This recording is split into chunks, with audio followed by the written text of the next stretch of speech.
तो चलिए दोस्तों, कहानी को शुरुआत करते हैं। ये कहानी बहुत साल पहले की है, जब ओहियो के डेटन निवासी जेप ने 3 वर्षीय बेटे माइल्स के साथ गाड़ी चला रहे थे, जब वे केवल फूलों और छोटी पट्टिकाओं से सजे एक साधारण कब्रिस्तान के पास से गुजरे।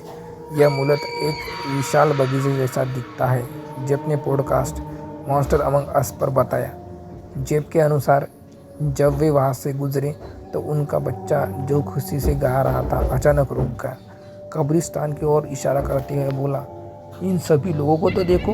जेप ने मुड़कर देखा, लेकिन उसे कोई भी व्यक्ति नजर नहीं आया। उलझन में उसने माइल से पूछा कि वह किस बारे में बात कर रहा था। वहाँ पर जितने भी लोग हैं, उसके बेटे ने जवाब दिया, वहाँ ज़रूर बहुत सारी दादी नानी है। जैसा कि जेप ने बताया, जब उसने अपने बेटे से पूछा कि वह लोग क्या कर रहे हैं, तो उसकी रीढ़ की हड्डी में सिहरन दौड़ गई।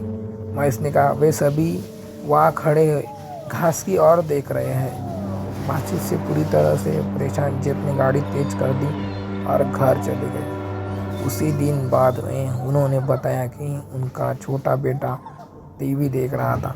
जब उन्होंने जेप की ओर मुड़कर कहा, तुम्हें पता है वे जीवित नहीं थे।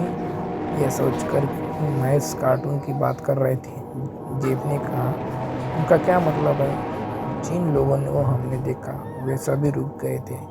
उनके बेटे ने जवाब दिया। जेब कहते हैं, मुझे नहीं पता कि मेरे बच्चे में छड़ी इंजरी है या नहीं, या फिर उसकी कल्पना शक्ति बहुत तीव्र है। कोलोराडो के वेस्ट पार्क में स्थित स्टैनली होटल 100 वर्षों से भी अधिक समय से अस्तित्व में है और इसे पहाड़ों की एकांत तलाश करने वाले धनी लोगों के लिए एक आलीशान विश्राम स्थल रूप में बनाया गया था। हालांकि जैसे जैसे साल बीतते गए, होटल में लोगों की संख्या घटती गई और 1970 के दशक तक यह भव्य होटल जीर्ण शीर्ण हो गया। यह वही समय था जब प्रसिद्ध लेखक स्टीफन किंग ने यहाँ रात बिताई और उन्हें द शाइनिंग नामक पुस्तक लिखने की प्रेरणा मिली। किताब और ब्लॉकबस्टर फिल्म ने स्टैनली को उसके पुराने पुरस्कार को वापस पाने की मदद की। अब मेहमान उस होटल को देखने के लिए बड़ी संख्या में आते हैं, जिससे अब तक की सबसे डरावनी हॉरर फिल्मों से एक प्रेरित किया है। इसके इतिहास को देखते हुए यह कोई आश्चर्य की बात नहीं है। कई आंकड़ों अजीबोगरीब घटनाओं की रिपोर्ट करते हैं। भूतिया अफवाहों से अवगत टेक्सास निवासी हेनरी याऊ ने अप्रैल 2016 में आखिरी समय में इसे देखने के लिए एक छुट्टी बुक की। वहाँ पहुँचने के बाद याऊ ने खाना खाया, फिर तस्वीरें लेने के लिए स्टैनली के आसपास घूमे।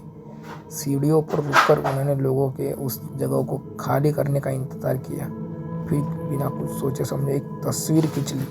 हालांकि उस रात में याऊ गंभीर रूप से बीमार पड़ गया था।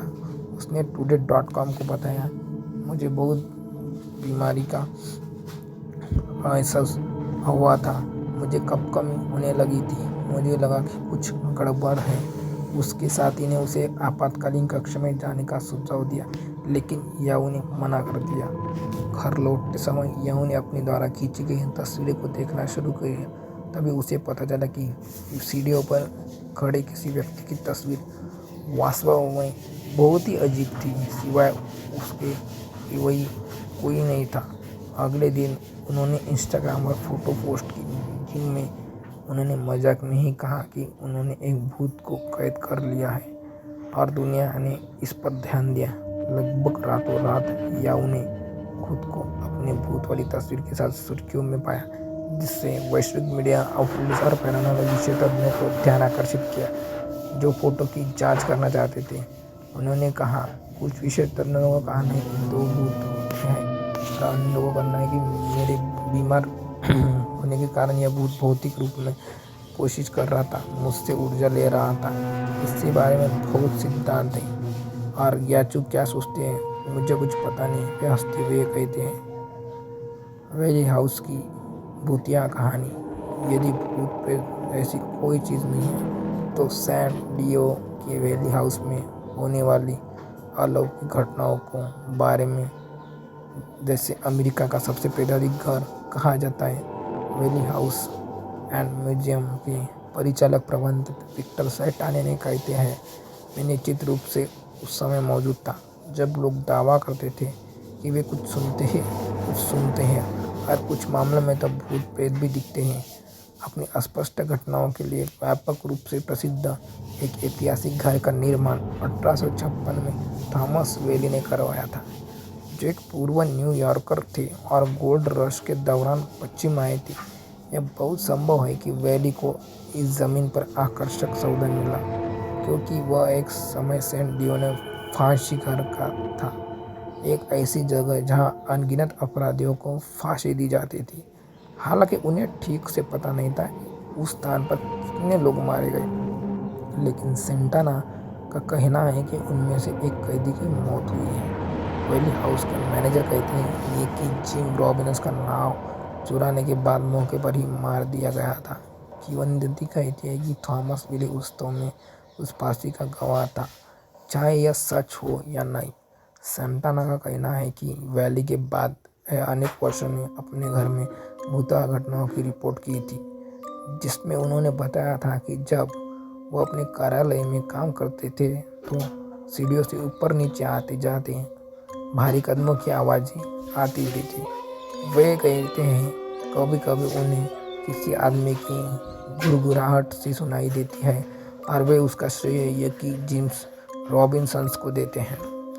प्राकृतिक कारणों से मरने के बाद वेली के बारे में कहा जाता है कि वह घर में भूत बन गया है। कुछ अंक उन्होंने दावा किया है कि उसे सिगार की गंध आती है, जिसे पीना उसे पसंद था। सेंटाना कहते हैं यह आप उसे सीढ़ियों के ऊपर से नीचे की ओर देखते हुए भी देख सकते हैं।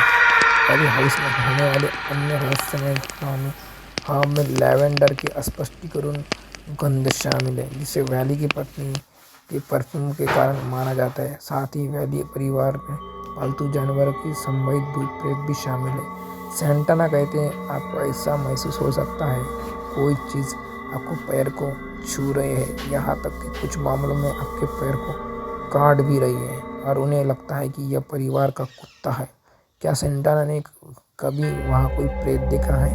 उन्होंने पुष्टि की, मैंने कभी भूत नहीं देखा, हालांकि उन्हें कुछ अजीब अनुभव हो गया है, जिसके बारे में एक गुड़िया देखना शामिल है जो अपने आप चलती हुई प्रतीत होती है। और कभी कभी उन्होंने देर रात तक एक महिला को रोने की आवाज़ सुनी है। सेंटाना उस स्थान पर एक आदर्श जांच के दौरान भी मौजूद थे, जिसमें एक EVP जांचकर्ताओं द्वारा इस्तेमाल किया जाने वाले इलेक्ट्रॉनिक्स वायर रिकॉर्डर में कुछ ऐसी बातें रिकॉर्ड वे बेहद खौफनाक थी। सेंटाना बताते हैं कि आप एक रिकॉर्डर सेट करते हैं और सवाल पूछते हैं, जैसे क्या हमारे साथ कमरे में कोई है, आपका नाम क्या है? तो सवाल वाले में से एक था कि आप खुश है कि हम आज रात आपके साथ हैं। और जब रिकॉर्डिंग चला रहे थे तो आप किसी को नहीं कहते हुए सुनते हैं। तो चलो दोस्तों, आज की कहानी हम यही ख़त्म करते हैं। प्लीज़ दोस्तों सब्सक्राइब करो, लाइक करो, शेयर करो, कमेंट करो। आज की कहानी कैसी लगी हमें कमेंट सेक्शन में ज़रूर बताओ। चैनल को सब्सक्राइब करो। तब तक ले बाय। जय हिंद, जय भारत।